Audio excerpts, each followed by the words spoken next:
Hello everyone, আসসালামু আলাইকুম। আমি আজকে আলু দিয়ে ফ্রেঞ্চ ফ্রাই বানাবো।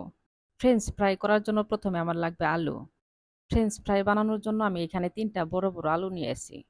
আলুর খোসা ছাড়িয়ে নিয়ে এরকম করে আমি পাতলা, পাতলা করে কেটে নিবো।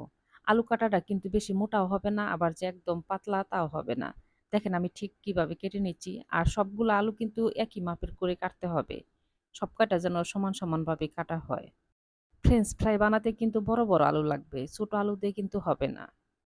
সবকটা দেখেন আমি একইভাবে কেটে নিয়েছি। আমি ২ টা আলু দিয়েছি। মনে হলো যে ৩ টা আলু দিলে বেশি হয়ে যাবে, তার জন্য আমি ১ টা আলু রেখে দিয়েছি। আলুর মধ্যে বেশি করে পানি দিয়ে আমি ২-৩ বার ধুয়ে পরিষ্কার করে নিব। আলুর মধ্যে থেকে দেখেন কত ময়লা বের হচ্ছে। আলুর মধ্যে যে একটা কষ আছে সেগুলা কিন্তু ভালো করে ধুয়ে পরিষ্কার করে নিতে হবে। হাত দিয়ে কচলে, কচলে ধুয়ে পরিষ্কার করে নিবেন, তাহলে দেখবেন যে আলুর মধ্যে আর কোন রকম কষ থাকবে না।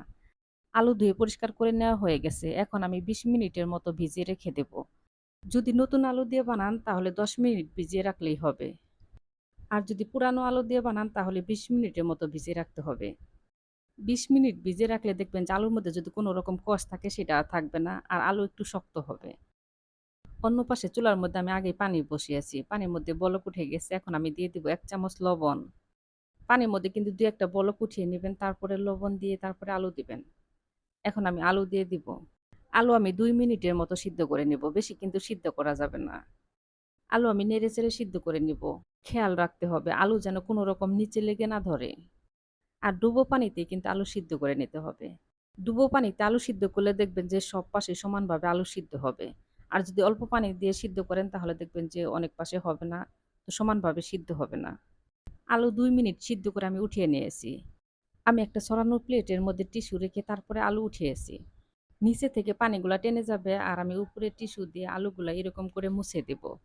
যেন আলুর গায়ে কোনো রকম পানি না থাকে। আলুগুলো আমি সবকটা দেখেন টিস্যু দিয়ে কি সুন্দর করে মুছে নিয়েছি। আলুর গায়ে কিন্তু কোনো রকম পানি নাই। একটু পানিও থাকা যাবে না। প্রয়োজনে ২ মিনিট ফ্যানের নিচে রাখবেন। দেখবেন আলুগুলো আরো অনেক সুন্দর ঝরঝরা হয়ে গেছে। গায়ে কোনো পানি থাকবে না। এখন আমি প্যানের মধ্যে সয়াবিন তেল দিয়ে তেলের মধ্যে এক, এক করে দিয়ে দিব। তেল আমি হালকা গরম করে নিয়েছি। তেল বেশি গরম করে নিয়ে তারপরে কিন্তু আলু দেওয়া যাবে না। আমি চুলার জাল মাঝারি আঁচে রেখে তারপরে আলুগুলা সব ভেজে নিব। আর এই আলু ভাজতে কিন্তু একটু সময় লাগে। তাড়াহুড়া করে কিন্তু ভাজা যাবে না। তাড়াহুড়া করে ভাজলে দেখবেন যে ভিতরে শক্ত হয়ে রয়ে যাবে আর উপরে কালার চলে আসবে। দেখেন আলু ভাজতে, ভাজতে কত সুন্দর একটা কালার চলে আসছে। এখন আমি উঠিয়ে নিব। আর বেশি কালার করব না। নামানোর পরে দেখবেন যে আরো সুন্দর একটা কালার চলে আসবে।